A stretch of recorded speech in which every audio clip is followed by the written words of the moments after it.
Boa noite.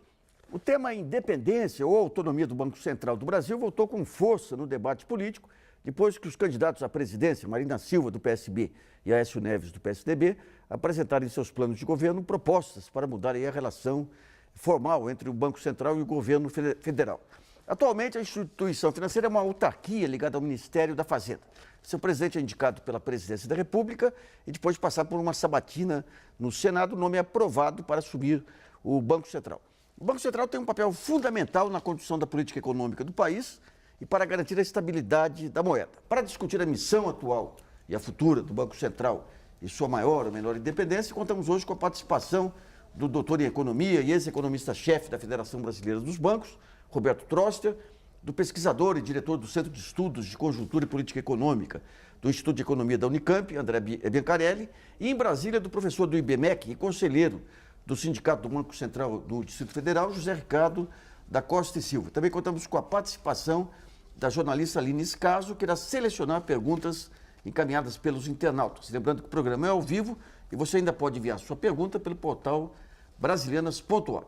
Nesse primeiro bloco, vamos falar da missão atual do Banco Central, no que poderá mudar se a instituição deixar de ser uma autarquia para se tornar independente. Eu vou perguntar para o José Ricardo da Costa Silva, lá em Brasília, que vocês aí do sindicato andaram estudando os modelos de autonomia, de independência. Eu queria que você definisse direitinho, para a gente começar a conversa aqui, o que é autonomia, o que é independência, o que é o modelo atual.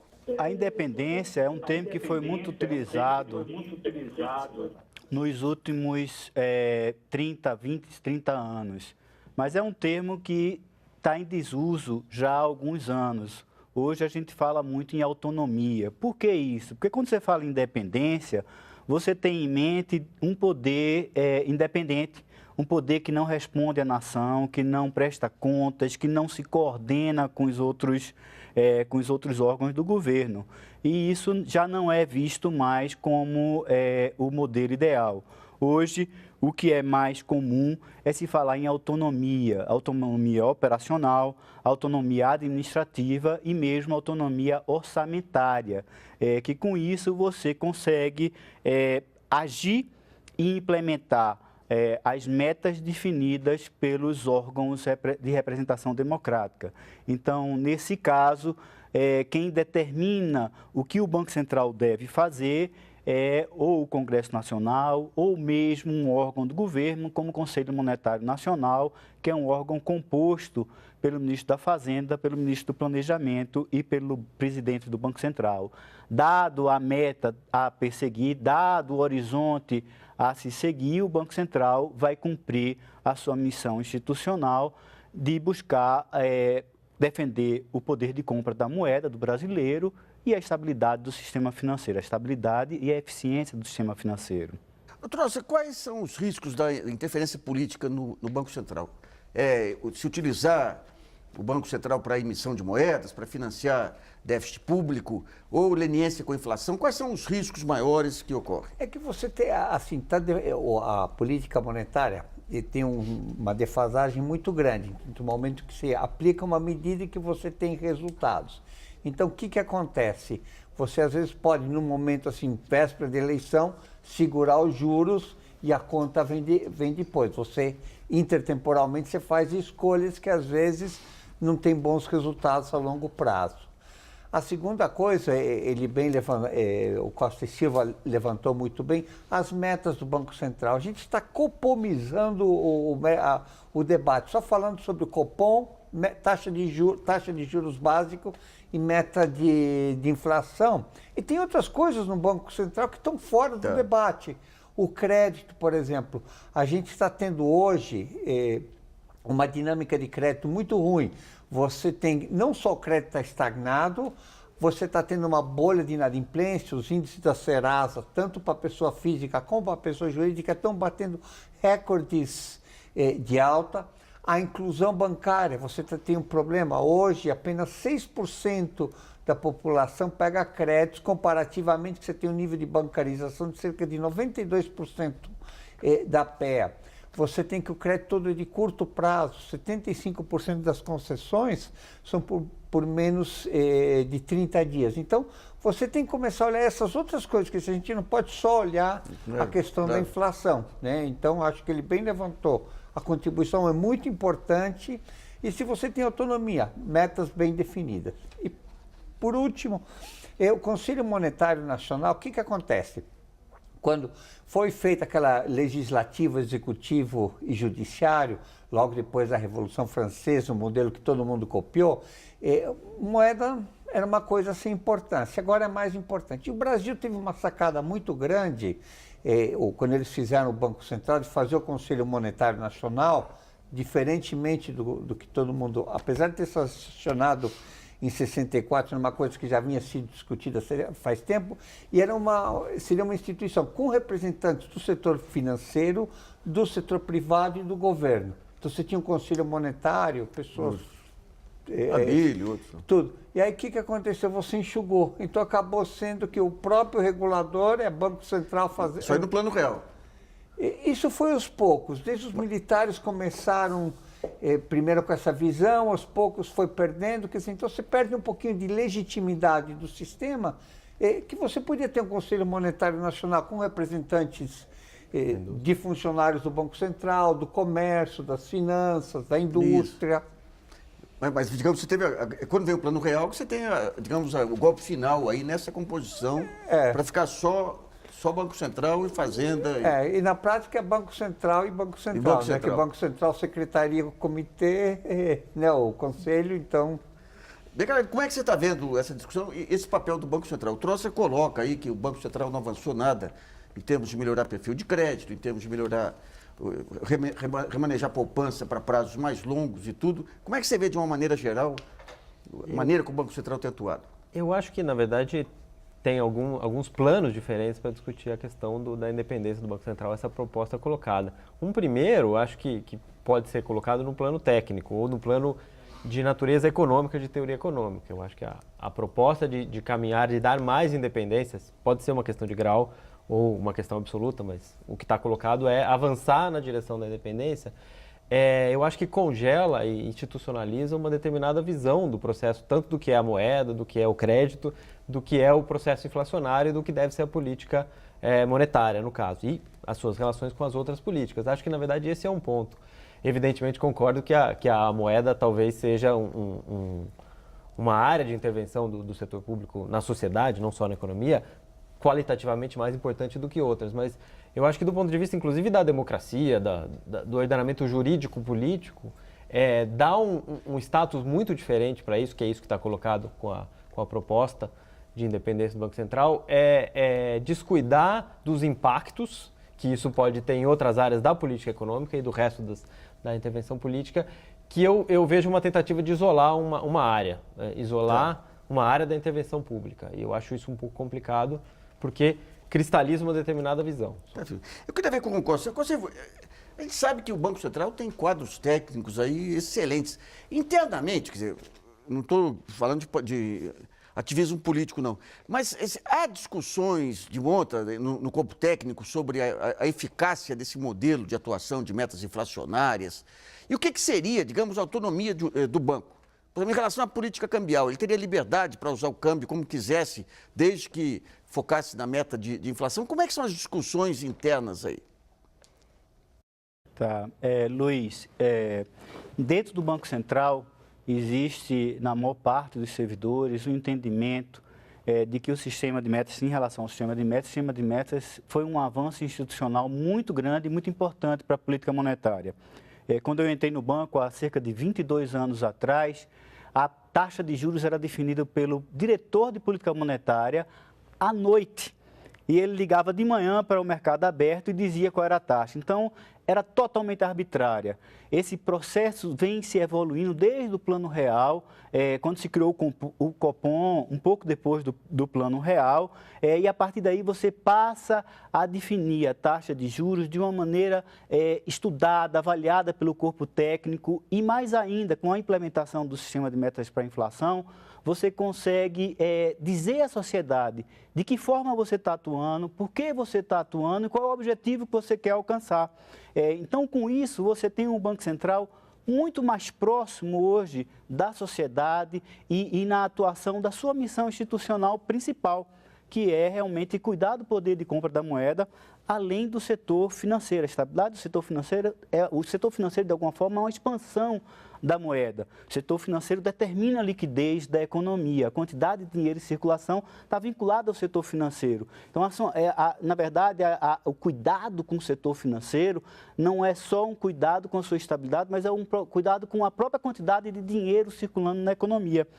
E o servidor do banco, em sua maioria, em uma quantidade muito grande, vários servidores me procuraram, sabendo que eu estava vindo aqui discutir com vocês esse assunto, para defender a questão da autonomia, porque a questão que o Trotsky levantou, a questão da decisão intertemporal, a questão, você aumenta a taxa de juros hoje, ou você reduz a taxa de juros hoje, você tem um estímulo de curto prazo, mas no longo prazo você pode ter consequências nefastas para a sociedade.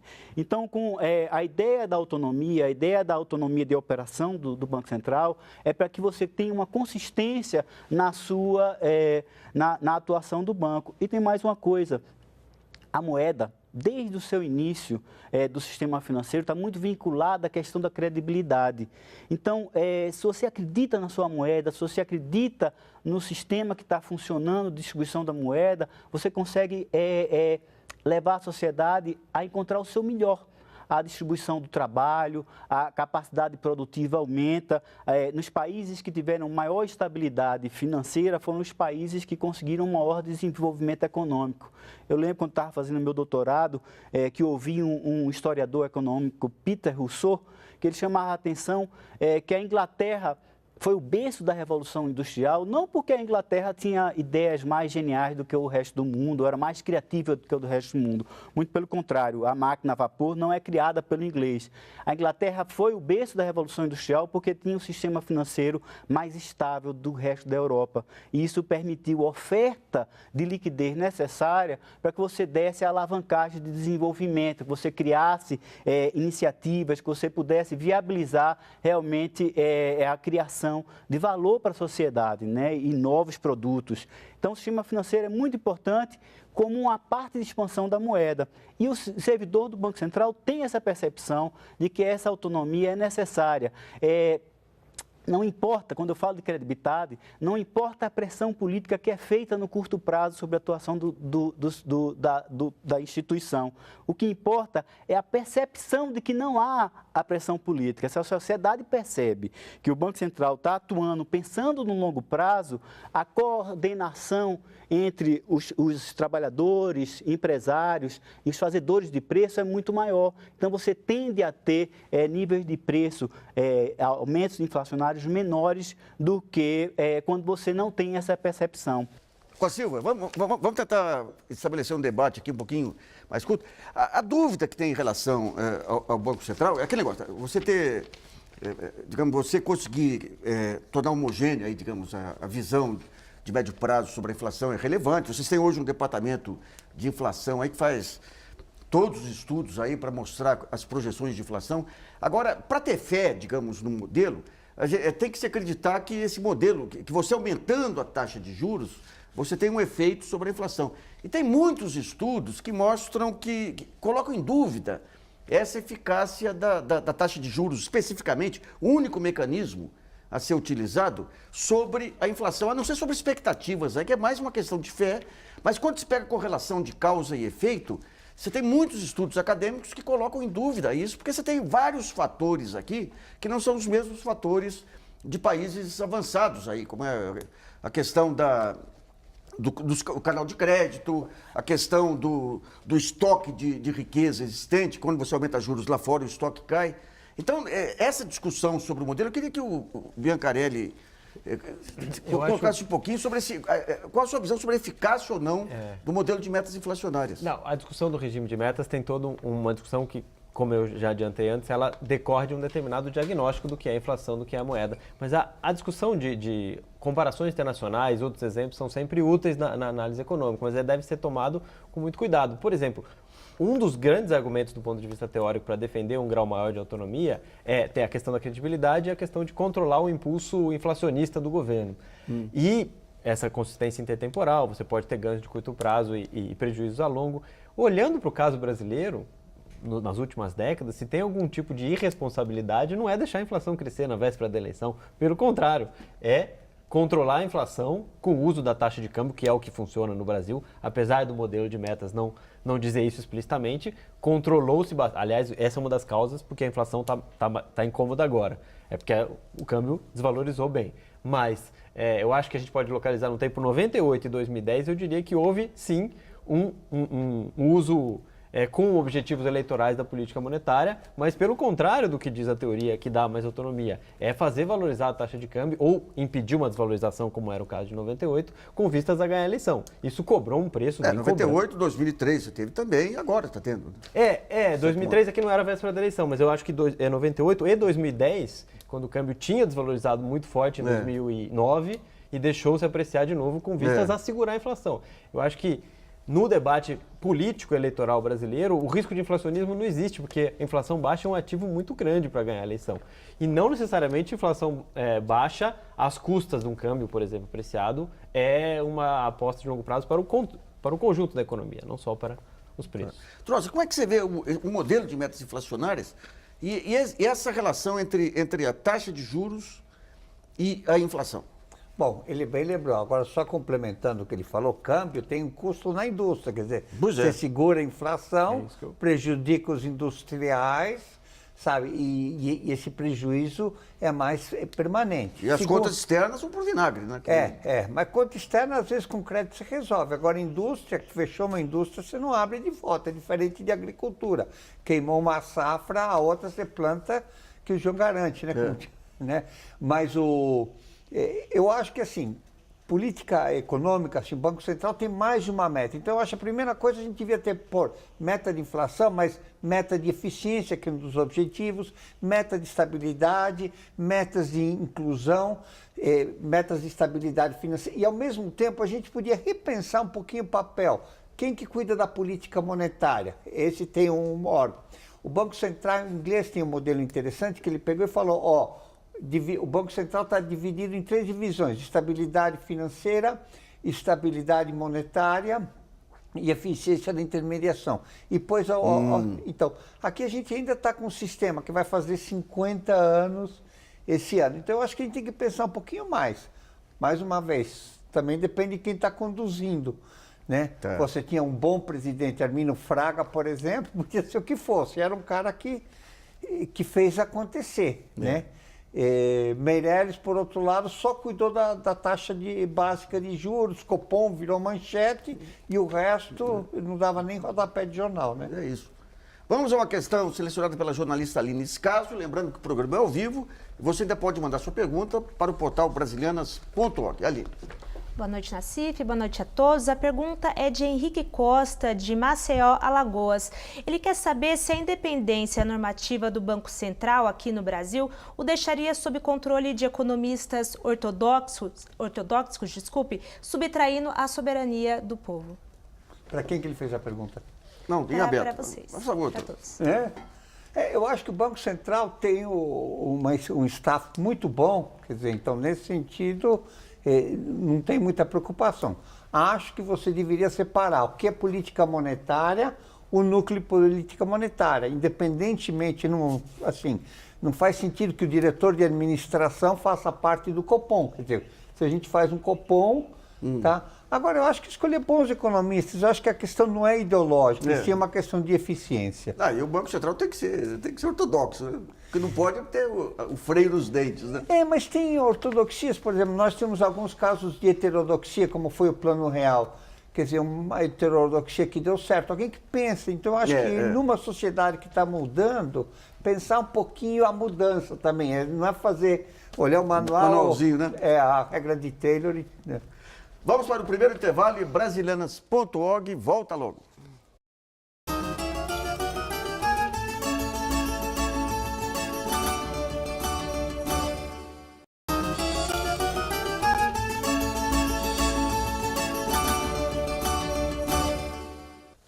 Voltamos a apresentar o programa brasilianas.org sobre a independência do Banco Central.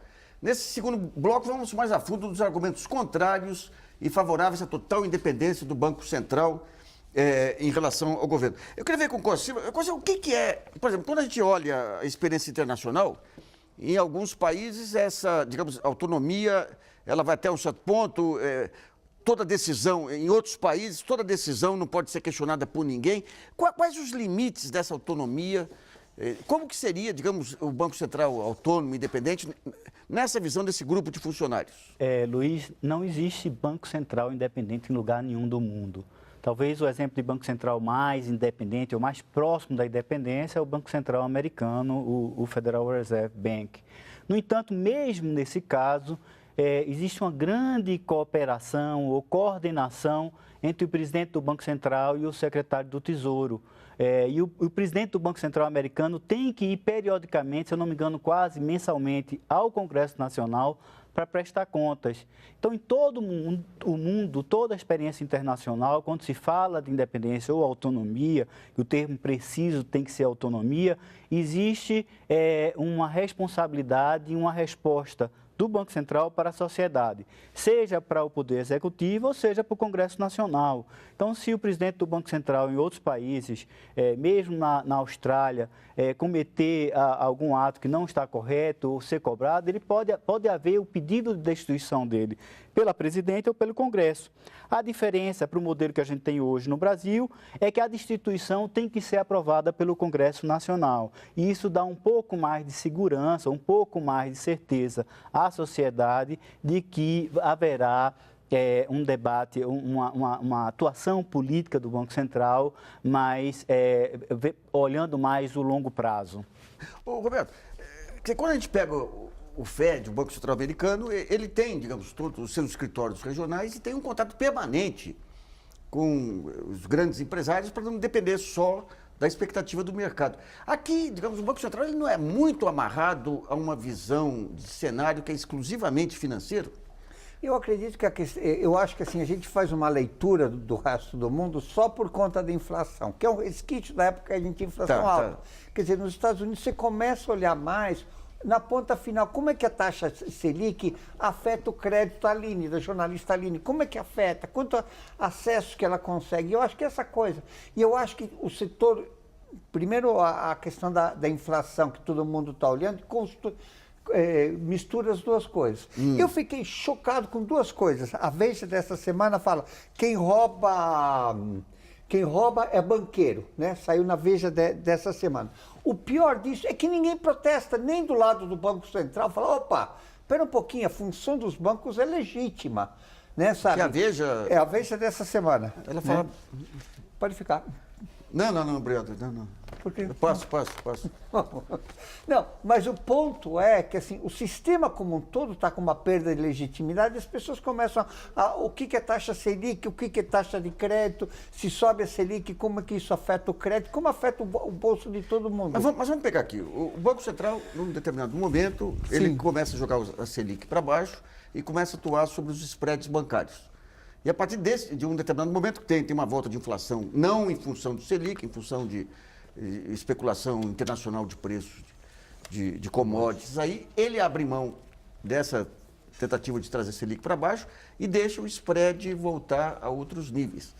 O que pode ser feito, digamos, onde que ele deveria atuar, além da Selic, para desobstruir os canais de crédito? Bom, eu vou dar 5 coisas. Primeiro, o IOF. É um absurdo cobrar em quem deve. Você tem que cobrar em quem tem. Que é o imposto sobre operações financeiras. Operações financeiras. Quer dizer, se a Selic, vamos supor, a gente consegue fazer a Selic zero, por conta do IOF, que já tem um spread grande. Aí, em cima desse spread, tem PIS/COFINS, que aumenta quanto maior for a taxa. Quer dizer, então, mesmo se a gente conseguisse zerar a Selic.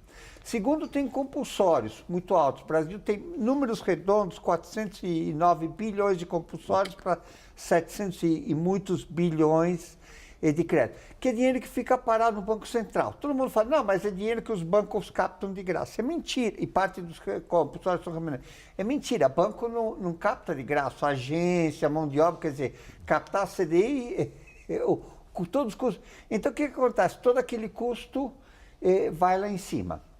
Aí tem uma regulamentação, quer dizer, aqui você tem muita regulamentação, você podia simplificar. E o crédito, Assim, por exemplo, se você for fazer uma aplicação no banco hoje, Luiz, o que acontece? Você vai ser atendido por alguém certificado. Então, você vai ser atendido como nos melhores bancos do mundo.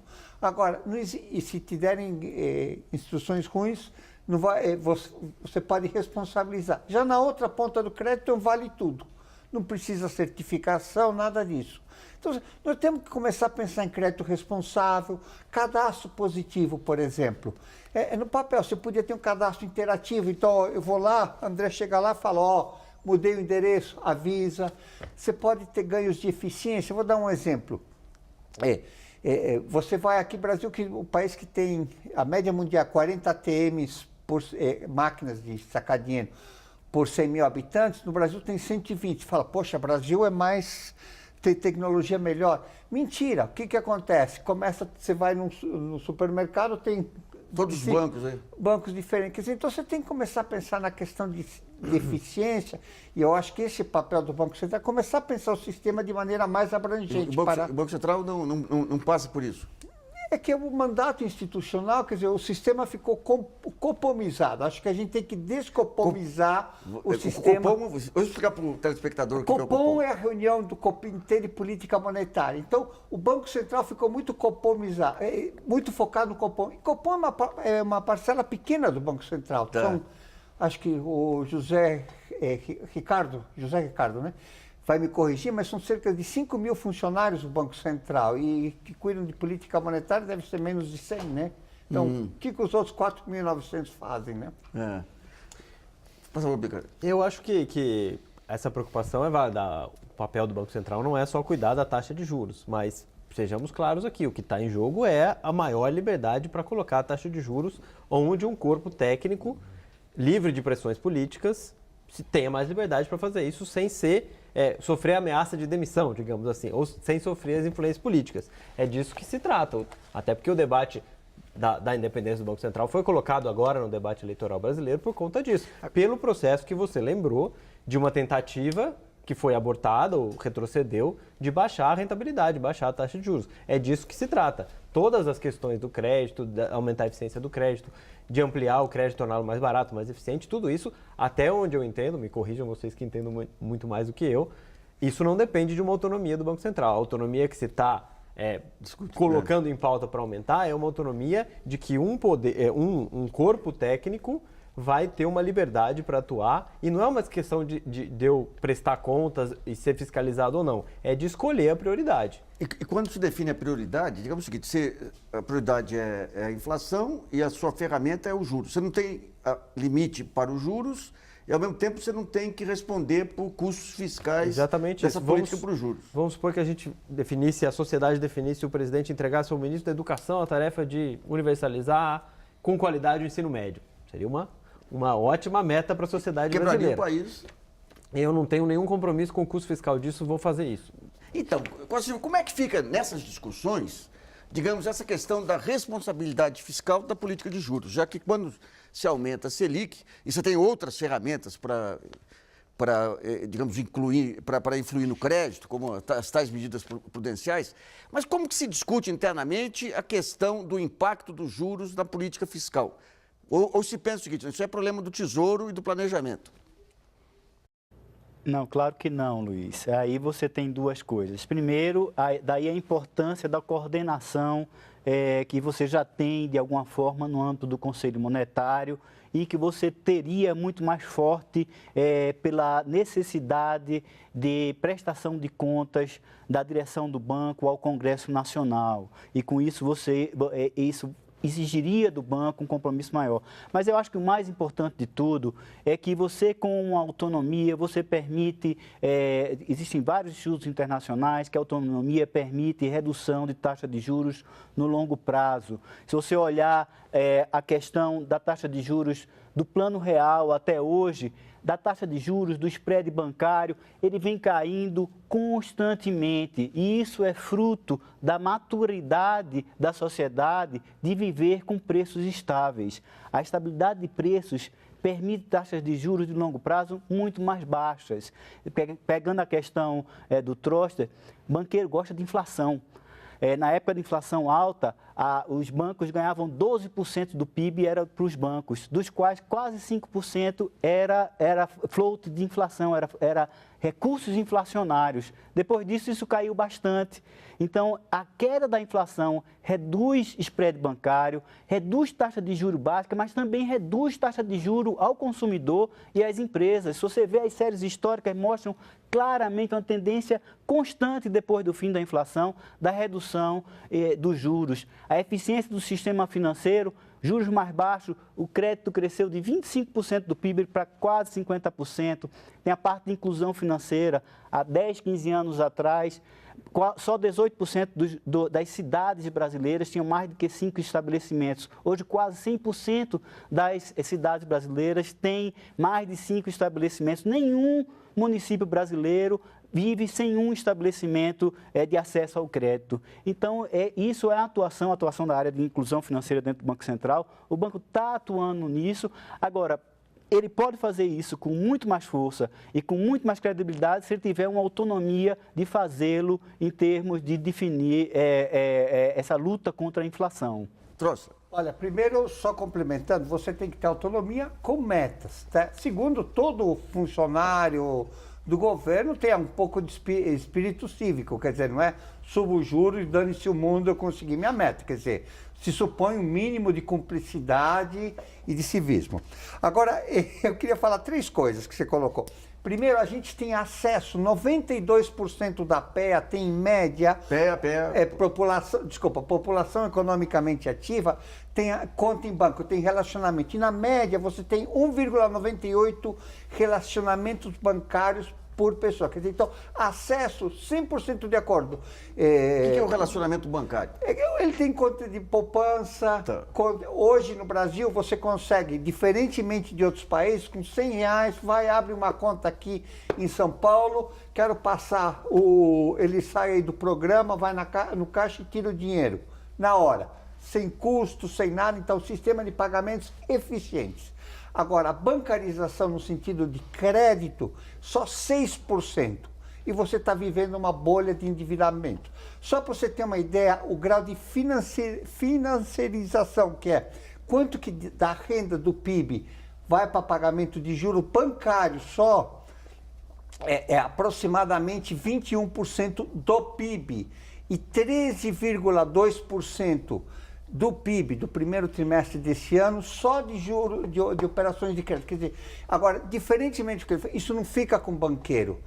Eles pegam o dinheiro com uma mão e pagam para os depositantes com outro. 75% disso, mesmo na época da inflação, pegava de um lado e ia para o outro. Quer dizer, o modelo de intermediação brasileira bancário está obsoleto. Então nós temos que começar a pensar. Achei excelente a ideia de discutir. Não é só autonomia. Quais são as metas e se o jeito de fazer não está dando certo. Porque você tem bancos eficientes, você tem Banco Central tecnicamente capaz, mas o desempenho no conjunto está muito ruim. Vamos a mais uma pergunta selecionada pela jornalista Aline Escasso. Lembrando que o programa é ao vivo, você ainda pode mandar sua pergunta pelo portal brasilianas.org. Aline. A pergunta é de Fátima Oliveira, de São Bernardo do Campo, aqui no interior de São Paulo. Ela pede para que os convidados avaliem a afirmação do Prêmio Nobel de Economia, o Joseph Stiglitz. Ele diz que não existe um problema de que as instituições públicas sejam responsáveis pelos bancos centrais, mas sim o que importa é a orientação política do Banco Central. Ele ainda considerou que os bancos centrais ligados a governos tiveram melhor desempenho durante a crise mundial. Essa é a dúvida dela. Quero que vocês comentem a afirmação. Essa questão da apropriação do Banco Central pelo mercado, que está no cerne da crítica da crise de 2008, né? Como é que você viu esses estudos do Stiglitz? Eu acho que, na verdade, o Stiglitz é o representante de talvez seja a figura mais visível, de um avanço da teoria macroeconômica, de teoria monetária, de que não enxerga a separação e que a política econômica deve trabalhar com várias metas, deve enfatizar a coordenação e deve ter outros objetivos. É um pouco isso, nesse sentido, ele não é contrário a bancos públicos e ele vê com bons olhos um banco central que seja permeável à influência do poder eleito também. Eu acho que é uma discussão às vezes eu pego os argumentos no debate brasileiro, parecem os argumentos do final dos anos 70, início dos anos 80, no debate econômico internacional. As coisas já avançaram. A certeza de que moeda não tem efeito real nenhum na economia, a moeda é neutra, de que a inflação é só um problema de demanda, isso já está questionado do ponto de vista teórico internacional e talvez o Stiglitz seja uma figura muito, muito visível nesse debate internacional. Eu acho que o problema é esse, a gente colocar no quadro institucional brasileiro uma rigidez que ele não precisa. Concordo com tudo que foi dito aqui, mas eu digo o que um avanço na direção da autonomia do Banco Central vai melhorar a intermediação de crédito. Eu acho que as questões colocadas não são essas. A prestação de contas vai aumentar com a autonomia do Banco Central? Não, já existe prestação de contas. Eu acho que o passo que está sendo discutido e está sendo proposto não é para aumentar a prestação de contas. Ela pode até ser garantida, mas eu acho que ela já está garantida. Bom, vamos para o segundo intervalo e brasilianas.org volta já.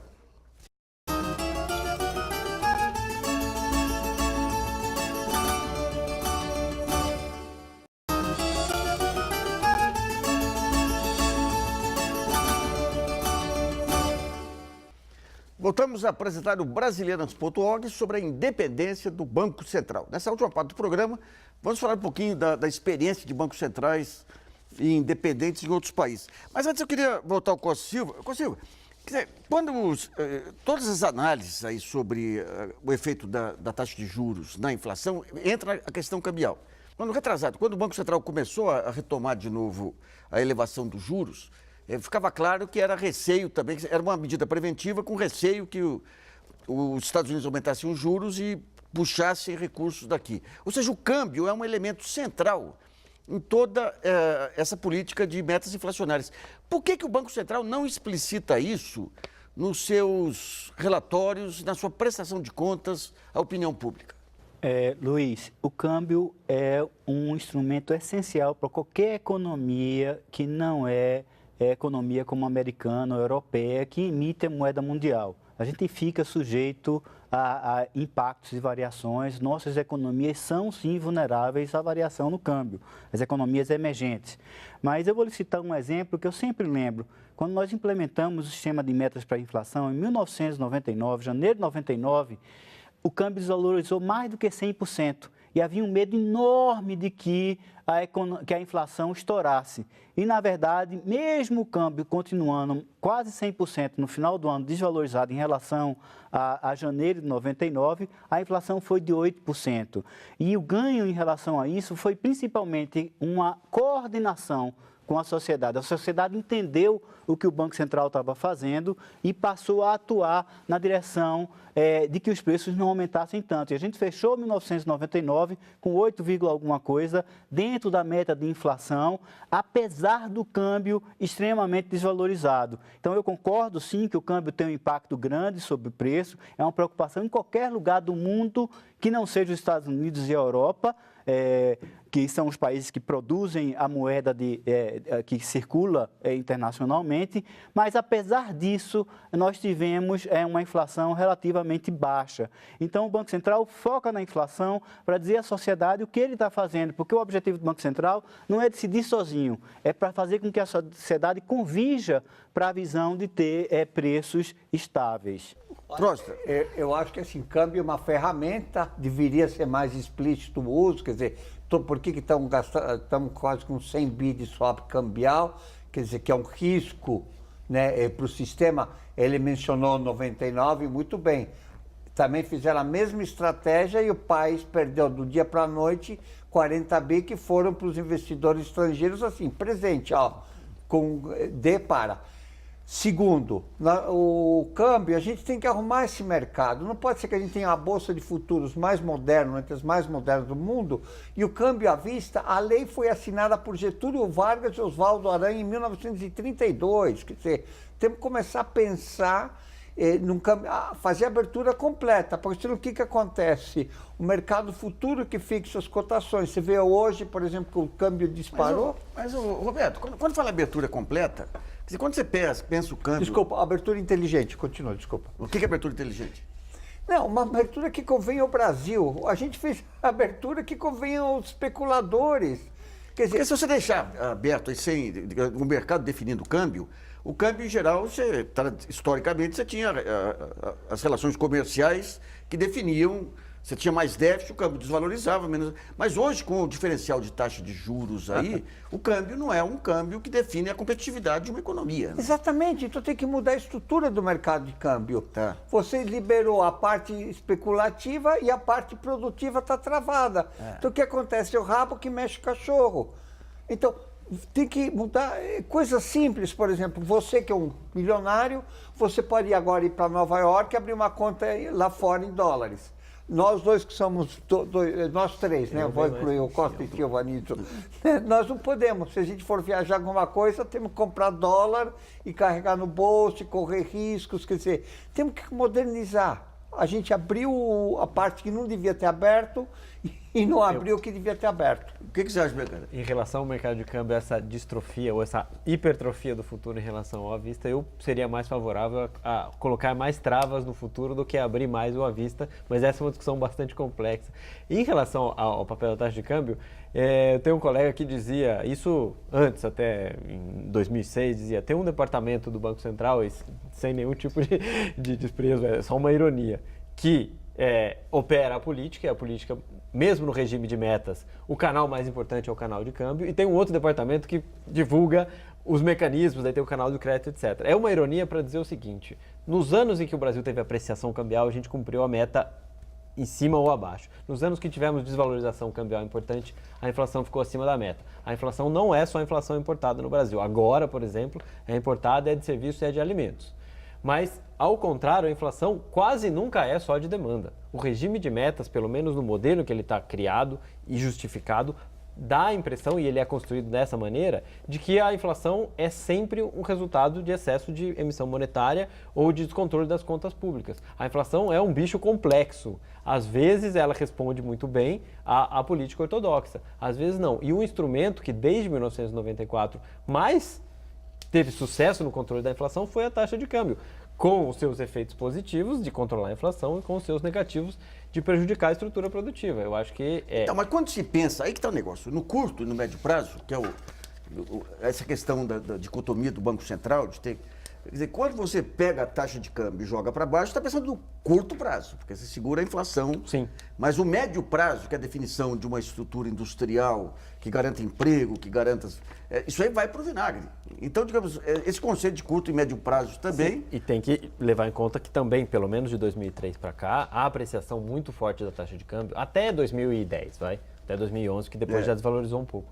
Ela foi importante no processo de distribuição de renda de ganho real. Então, se você reverter esse processo de uma vez só, vai ter efeitos, além de inflacionários, distributivos negativos para a economia brasileira. Isso é preciso levar em conta também. Não estou nem falando da desvalorização, mas estou falando que, digamos, a política como um todo tem que levar em conta todos esses impactos. O que eu só acho, sendo breve, é que o regime de metas para a inflação, pelo menos o modo como ele está institucionalizado, e aí eu tenho mais dúvidas ainda sobre o aumento da autonomia do Banco Central, ele está muito focado em um instrumento, um diagnóstico, um instrumento, uma causa. E a inflação não precisa ser assim.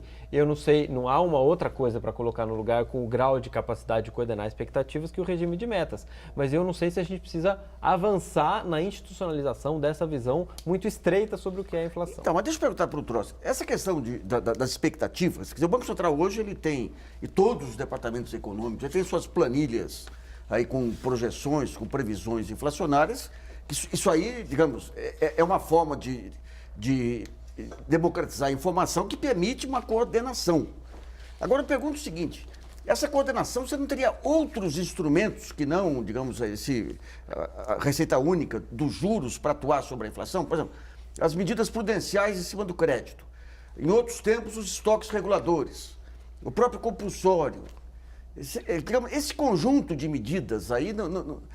junto com uma clareza sobre o cenário inflacionário, as expectativas inflacionárias, não poderia substituir as metas inflacionárias? Eu acho que a gente pode complementar, só pegando um gancho que você falou antes, vamos abrir um pouquinho mais tanto o Banco Central como a discussão, quer dizer, não é só o setor financeiro, o que a agricultura tem a falar, o que a indústria tem a falar, quer dizer, a questão do sistema bancário tem que ser mais discutida mais a fundo, quer dizer, ficou um negócio assim muito fechado. tanto o Banco Central fechando-se em si mesmo, quer dizer, o Banco Central devia ter na diretoria, por que não, sei lá, um banqueiro, um chefe, ou sei lá, o presidente do Carrefour, algumas pessoas de fora do sindicato. Podia ter da academia também. E da academia, óbvio, desculpa, da academia primeiro, sabe? E começar a pensar um pouquinho mais o Banco Central. Não pode ser essa visão Essa estreita. diversidade de linhas de pensamento, ela é enriquecedora, não é? Enriquece, você começa a ver outras coisas. O debate que a gente está tendo agora, quer dizer, a gente começa a ver um pouquinho mais. Eu acho que no mundo que está se transformando rapidamente, existe isso. Uma coisa que a gente não levantou, por exemplo, mecanismos de transmissão. Por que o juro neutro no Brasil é mais alto que em outros países? Muito por conta assim, de algumas distorções no crédito, né? Então a gente começa a pensar um pouquinho mais o sistema. Então eu acho que assim, autonomia, bom. Regime de meta, sim, mas assim, autonomia para qualquer tarefa, definir melhor qualquer tarefa e escolher os melhores para executá-la. Vamos a mais uma pergunta enviada pelo portal brasileiras.org, selecionada pela jornalista Aline Escasso. Aline. Quem vai perguntar agora é Márcio Antônio Estrela, de Brasília. Eles querem saber se vocês identificam alguma correlação positiva entre a autonomia dos bancos centrais e as expectativas, ou seja, uma maior autonomia dos bancos centrais e um maior efeito nas expectativas do mercado.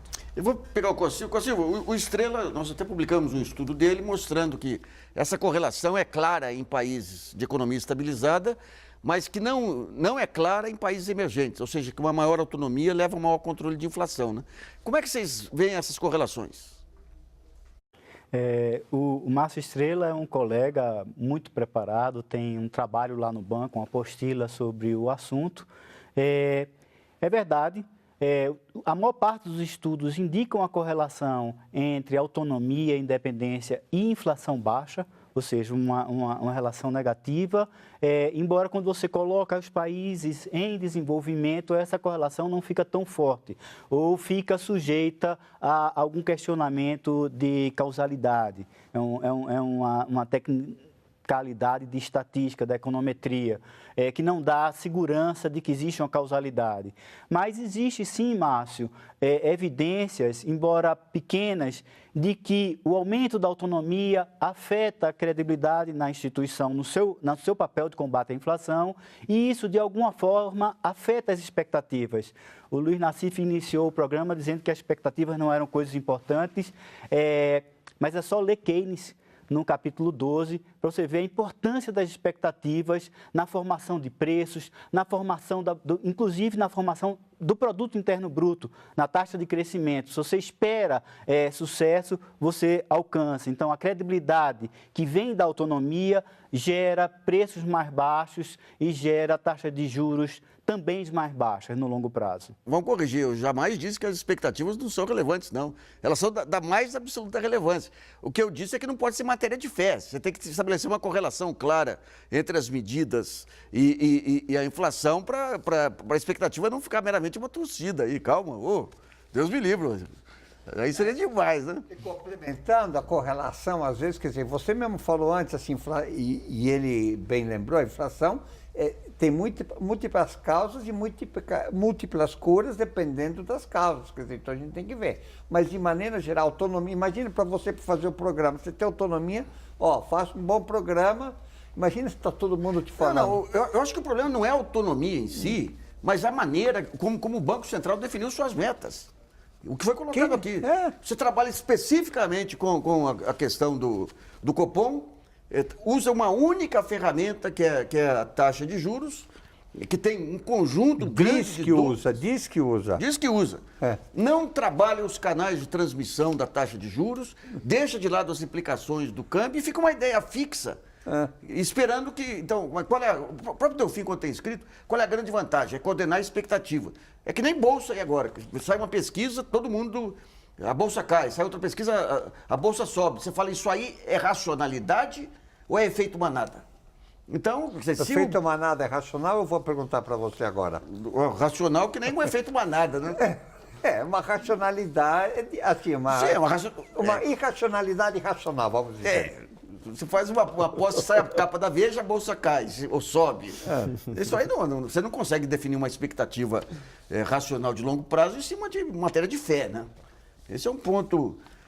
Não, eu só acrescentar em relação às expectativas e a tal da credibilidade, que os argumentos mais técnicos a favor de dar autonomia ao Banco Central, ou dar independência, ou um grau maior de autonomia, são esses. O da credibilidade e o baseado na ideia de expectativas racionais, né? Acho que, no fundo, a discussão não é meramente operacional ou de estudo de caso brasileiro ou de evidência empírica. Ela está baseada numa teoria econômica que está sentada em cima de um pressuposto que eu acho bastante questionável do ponto de vista teórico, é de que todos os agentes têm informação perfeita e antecipam as ações da política econômica. E por isso que a política econômica não tem efeito real nenhum. Eu acho isso bastante questionável. Mais que a autonomia do Banco Central, acho que mais importante é colocar estadistas do Banco Central que vão além do manual e consigam pensar essas grandes transformações que o país está passando, mas, infelizmente, o programa Brasilianas.org sobre a independência do Banco Central termina por aqui. Agradeço a participação do ex-economista-chefe da FEBRABAN, o Roberto Troster, do pesquisador e diretor do Centro de Estudos de Conjuntura e Política Econômica do Instituto de Economia da Unicamp, o André Biancarelli, e em Brasília do professor do IBMEC, conselheiro do Sindicato do Banco Central do Distrito Federal, José Ricardo da Costa Silva. E também agradeço a colaboração da jornalista Aline Scaso e de você que nos acompanhou em mais essa edição. Lembre-se que você pode continuar colaborando e enviando sugestões, textos e vídeos para o portal Brasilianas.org. Esse espaço aqui também é seu. Voltamos na próxima segunda-feira, às 8 horas da noite, porque acabou o horário político que nos jogava às 7h30. Até lá.